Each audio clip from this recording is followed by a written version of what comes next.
Tree itu tidak punya siklus, artinya fokus pada tujuan tanpa berputar-putar adalah cara terbaik untuk tumbuh. Assalamualaikum warahmatullahi wabarakatuh. Selamat pagi, siang, sore, dan malam untuk teman-teman sahabat matematika diskrit. Di video kali ini saya akan membahas mengenai tree atau pohon, teman-teman. Nah, nantinya video akan dibagi menjadi dua bagian. Nah, video kali ini adalah bagian yang pertama. Nantinya kita akan bahas mengenai pendahuluan pohon, pohon merentang, pohon berakar, pohon eri, kemudian pohon ekspresi dan keputusan, kode awalan, dan juga kode Huffman. Nah, untuk kali ini kita akan bahas mengenai pendahuluan pohon sampai pohon merentang. Jadi dua subbab terlebih dahulu. Nah, tree atau pohon adalah graf yang tak berarah, yang terhubung dan tidak mengandung siklus atau sirkuit. Jadi syarat untuk menjadi pohon itu ada 3, teman-teman. Yang pertama, grafnya tidak berarah. Yang kedua, grafnya harus terhubung. Yang ketiga, grafnya itu tidak mengandung sirkuit. Nah, contohnya di yang pertama, di sini graf yang pertama. Nah, di sini itu tidak mengandung sirkuit. Nah, di sini contohnya ketika kalian mulai dari B itu tidak akan bisa lagi kembali ke titik B. Nah, jadi di sini tidak mengandung siklus. Kemudian graf ini itu juga bukan graf yang berarah. Kemudian graf ini itu terhubung. Contohnya ketika kalian dari B mau ke E, itu kalian bisa dari B ke A, ke D, ke E. Dari C ke F misalkan, C melewati D, kemudian melewati F. Nah, di sini itu merupakan pohon. Kemudian di graf yang kedua itu juga adalah pohon. Kenapa? Karena misalkan dari C kalian mau ke D, itu kalian bisa C ke E, ke B, ke A, ke F, dan juga ke D.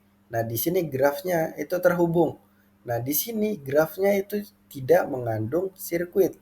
Coba kalian cari di sini, sirkuitnya itu pasti tidak ada.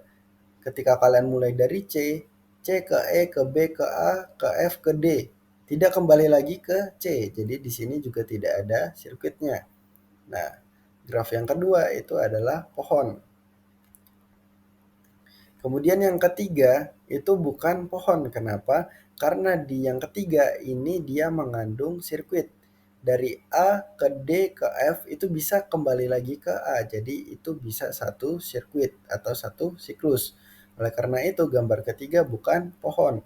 Kemudian gambar keempat itu juga bukan pohon karena dia tidak saling terhubung. Contohnya ketika kalian mau dari C ke A. Nah, C ke E kemudian ke B tidak bisa nyambung ke A. Nah, jadi graf yang di sini, graf keempat itu tidak terhubung. Makanya dia bukan termasuk pohon. Nah, kemudian hutan itu adalah kumpulan pohon yang saling lepas atau graf tak terhubung yang tidak mengandung sirkuit.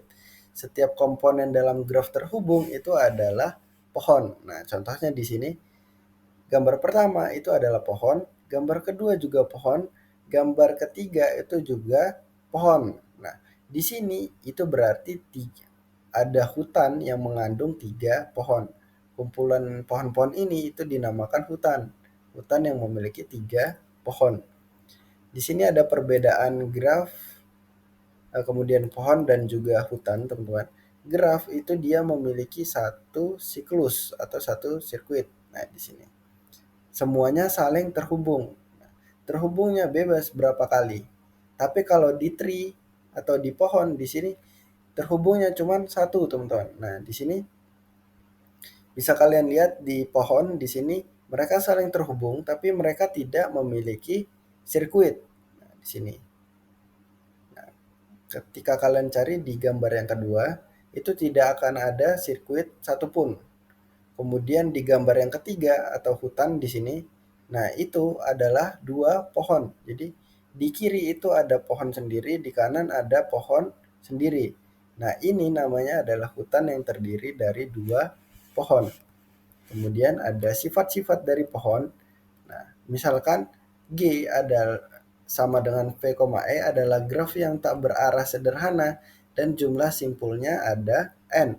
Maka semua pernyataan di bawah ini adalah ekuivalen untuk menggambarkan pohon. 1. G adalah pohon. Kedua, setiap pasang simpul di dalam G terhubung dalam lintasan tunggal. Kemudian G terhubung dan memiliki N kurang 1 buah sisi. Nah, contohnya di sini teman-teman. Kita fokus ke gambar yang di tengah. Di sini kita punya simpulnya ada 10. Nah, jumlah sisinya ada 9. Nah, di sini berarti dia merupakan pohon. Kenapa? Karena jumlah sisinya itu sama dengan jumlah simpul dikurang dengan 1. Kemudian G tidak mengandung sirkuit dan dengan penambahan satu sisi pada graf akan membuat hanya satu sirkuit. Kemudian G terhubung dan semua sisinya adalah jembatan. Itu semua adalah sifat-sifat dari pohon. Kemudian adalah pohon merentang atau spanning tree, teman-teman. Nah, spanning tree di sini adalah jumlah ruas jalan seminimum mungkin yang menghubungkan semua wilayah, sehingga setiap wilayah tetap terhubung satu sama lain. Contohnya di graf awal, saya punya 7 wilayah, ada A, B, C, D, E, F, dan juga G. Dari 7 wilayah ada jalur-jalur yang terbentuk di mana A terhubung ke C, ke B, ke D, dan juga ke F. Kemudian B terhubung ke A, C, D, C terhubung ke A, B, D, dan juga F, dan seterusnya. Bisa kalian lihat di sini itu ada siklusnya. Ketika kalian mulai dari A, bisa ke D, kemudian ke C, kemudian ke B, kembali lagi ke A. Nah, di situ itu tidak efektif, teman-teman. Karena di sini banyak sisi yang harus dilewati. Nah, di sini ada 1, 2, 3, 4, 5, 6, 7, 8, 9, 10, 11, ada 12 sisi, teman-teman, yang harus dilewati. Padahal ketika kalian menggunakan eh, pohon merentang minimum, pohon merentang atau spanning tree, itu cuma butuh sebanyak jumlah simpul dikurang dengan 1. Nah, jadi tadi jumlah simpulnya ada 7, berarti kalian cuma membutuhkan 6 sisi saja untuk menghubungkan semuanya ini.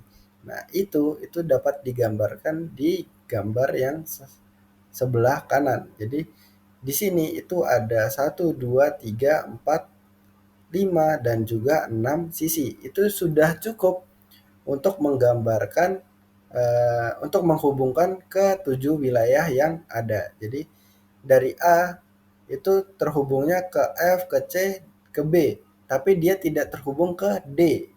Nah, dari B dia terhubung ke A dan juga ke D. Nah, dari D dia terhubung ke E, dari F terhubungnya ke G. Bisa kalian lihat di sini tidak ada titik yang tidak ada simpul ketika dia membuat lintasan kembali lagi ke simpulnya sendiri. Jadi tidak ada siklus di dalam sini. Ketika kalian dari B, kemudian jalan dari B ke A, kemudian ke C, atau ke F, itu tidak akan kembali lagi ke B. Oleh karena itu ini adalah pohon. Nah, di sini namanya pohon merentang. Nah, pohon merentang itu juga dapat digunakan untuk router komputer, teman-teman. Nah, jadi semisal ada banyak jalur di router komputer seperti gambar yang di kiri. Nah, dengan spanning tree atau pohon merentang itu bisa efektif, teman-teman. Jadi koneksinya dari router satu ke router lainnya itu bisa minimal. Nah, di sini bisa kalian lihat setiap router di sini saling terhubung. Nah, tapi dia cuma terhubung satu saja, teman-teman. Nah, di sini. Kalau di gambar yang di kiri itu kan banyak jalurnya. Jadi konektornya ada banyak. Nah, itu tidak efektif. Nah, sedangkan di gambar yang satunya itu sudah efektif. Karena dengan menghapus banyak jalur yang tidak terlalu penting, itu tetap menghubungkan setiap router yang ada, tapi dengan koneksi yang minimum, teman-teman. Di sini itu bisa digunakan spanning tree untuk peruten atau routing pada jaringan komputer.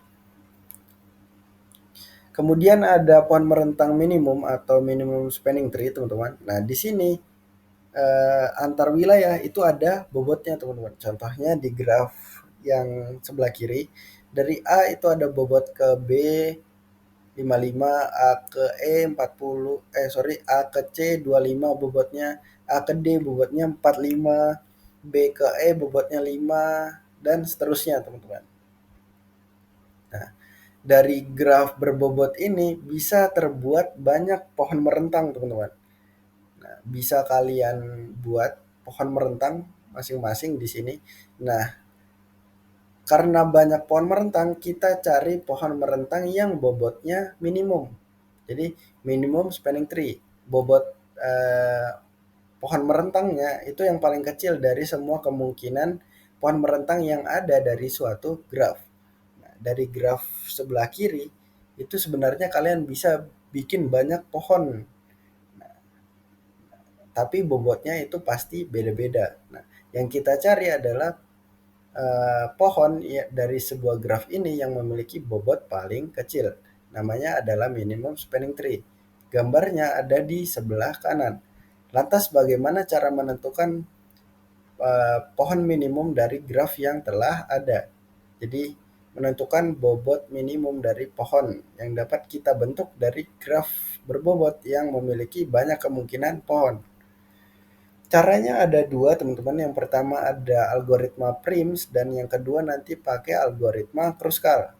Kalau Prims ada tiga langkah utama. Yang pertama, ambil sisi pada graf G yang memiliki bobot minimum. Kemudian masukkan sisi tersebut ke dalam T. Nah, T itu adalah pohon sementara kita. Kemudian langkah kedua, pilih sisi yang mempunyai bobot minimum dan bersisian dengan simpul T tadi, teman-teman. Nah, tapi U dan V itu tidak boleh membentuk sirkuit di T. Kemudian ulangi langkah tadi sebanyak N dikurang 2 kali atau sampai seluruh simpulnya itu ada penghubungnya. Nah, dari graf ini kita cari yang bobotnya paling minimum. Nah, di sini sisi 1, 2 itu bobotnya paling minimum, teman-teman. Bobotnya hanya 10. Oleh karena itu, di sini langkah pertama kita ambil sisi 1, 2, bobotnya 10. Kemudian dari 1, 2 di sini kita sekarang punya simpulnya ada dua, yaitu simpul 1 dan juga simpul 2. Simpul 1 itu punya yang bersisian ada 14 bobotnya 30, 15 bobotnya 45, kemudian di simpul 2 kita punya 26 bobotnya ada 25, 25 bobotnya 40, kemudian 23 bobotnya ada 50. Yang paling kecil adalah 26, bobotnya adalah 25. Oleh karena itu di langkah kedua kita pakai seperti ini. Kemudian jadinya kita sudah punya 3 simpul, simpul 1, simpul 2, dan juga simpul 6. Simpul 1 yang bersisian ada 30 dan 45, simpul 2 yang bersisian ada 50 dan juga 40, simpul 6 yang bersisian ada 20, 55 dan juga 15. Nah, karena yang paling rendah adalah 15 yaitu sisi 63, maka yang selanjutnya kita bentuk adalah sisi 63. Sekarang kita punya 4 simpul yaitu 1, 2, 6 dan juga 3. Oke. 1 tadi yang bersisian ada 30 bobotnya 45, kemudian yang 2 yang bersisian bobotnya 50 dan 40, di 6 bobot yang bersisian ada tersisa 20 dan 55, di simpul 3 yang bersisian ada 50 dan juga 35. Yang paling minimum adalah sisi 6, 4 yaitu bobotnya 20. Kita ke langkah 4, di sini gambarnya adalah gambar yang ada di kanan bawah. Oke. Sementara sekarang kita punya 5 simpul yaitu 1, 2, 6, 4 dan juga 3. Oke, jadi 1, 4 di simpul 1 kita punya yang bersisian ada 30 dan 40. Di 2 kita punya yang bersisian tersisa 40 dan 50. Di simpul 6 kita punya yang bersisian ada 55 saja. Kemudian di simpul 3 yang bersisian yang paling dekat adalah 35 dan juga 50. Di simpul 4 yang baru tadi yang bersisian tersisa yang 30. Dari semua itu yang paling minimal adalah yang 30 yaitu 14. Nah, di sini. Tetapi ketika kalian masukkan 14 di sini, itu akan menjadi sirkuit. Kenapa? Tadi kita sudah punya 1 ke 2, 2 ke 6 dan 6 ke 4. Ketika kalian tambahkan lagi 4 ke 1 itu akan membentuk sirkuit. Oleh karena itu yang bobotnya 30 kita skip saja. Nah, setelah itu bobot yang paling minimum kedua adalah yang memiliki bobot 35 yaitu dari 3 ke 5. Gambarnya jadi sebelah kiri bawah seperti ini. Nah, di sini setiap simpul itu sudah terhubung. Ada simpul 1, 2, 3, 4, 5 dan juga 6. Semuanya sudah terhubung. Sekarang kita hitung bobotnya, teman-teman. Tadi ada 10, 25, 15, 20 dan juga 35. Bobotnya adalah 105. Ini adalah cara pertama yaitu algoritma Prim's. Kemudian ada algoritma Kruskal, cara yang kedua. Nah, di sini langkah pertamanya, sisi-sisi dari graf itu harus sudah tersusun dari bobot yang paling kecil ke bobot yang paling besar. Nah, langkah kedua kita anggap T atau pohon sementara itu masih kosong. Langkah ketiga, kita pilih sisi U dan V yang memiliki bobot minimum dan tidak membentuk sirkuit di T dan tambahkan sisi tersebut ke dalam T. Ulangi langkah tersebut sebanyak n dikurang 1 kali atau sampai semua simpul sudah terhubung. Oke, kalau dari sini kita cari yang pertama itu adalah yang paling kecil yaitu 12, teman-teman. Bobotnya cuma 10. Kita pindahkan. Nah, di sini. Kemudian setelah itu yang paling kecil kedua setelah 10 adalah 15. Oke, kita pindahkan ke sini. Gambar yang kedua. Jadi ada 10 dan juga 15. Setelah itu yang paling rendah selanjutnya adalah 20. Kita pindahkan 20 ke graf yang selanjutnya, ke gambar yang ketiga. Gambar sementara kita adalah gambar yang di kanan atas. Kemudian setelah itu yang paling rendah selanjutnya adalah 25 yang menghubungkan 2 dan juga 6. Gambar kita akan menjadi gambar yang di kanan bawah. Kemudian setelah 25, yang paling rendah selanjutnya adalah 30 yang menghubungkan 1 dan 4. Tetapi ketika kalian menghubungkan 1 dengan 4 di sini, semisal di gambar yang kanan bawah, nah, ketika kalian menghubungkan 1 dan 4, itu akan menjadi sirkuit. Jadi 1 ke 2 ke 6 ke 4 kembali lagi ke 1. Itu akan menjadi sirkuit. Oleh karena itu, kita skip saja untuk yang bobotnya 30 di sini. Jadi yang 14 meskipun dia minimum tidak kita pakai. Karena akan membentuk sirkuit. Oleh karena itu, kita lanjutkan. Setelah 30 yang paling minimal adalah 35 yang menghubungkan 3 dan juga 5. Gambarnya akan menjadi seperti ini, teman-teman. Di kiri bawah gambarnya akan menjadi seperti itu. Untuk bobotnya adalah 10 ditambah 25 ditambah 15 tambah 20 ditambah dengan 35. Bobotnya adalah 105. Oke, ini adalah menggunakan algoritma Kruskal. Sekian teman-teman materi dari saya, video pembelajaran dari saya terkait pohon yang bagian yang pertama. Silakan lihat materi pohon yang selanjutnya yang pada bagian kedua di video saya berikutnya. Terima kasih teman-teman yang sudah menonton video saya dari awal hingga akhir. Semoga bermanfaat. Mohon maaf apabila ada salah kata dari saya. Billahi taufiq wal hidayah. Wassalamualaikum warahmatullahi wabarakatuh.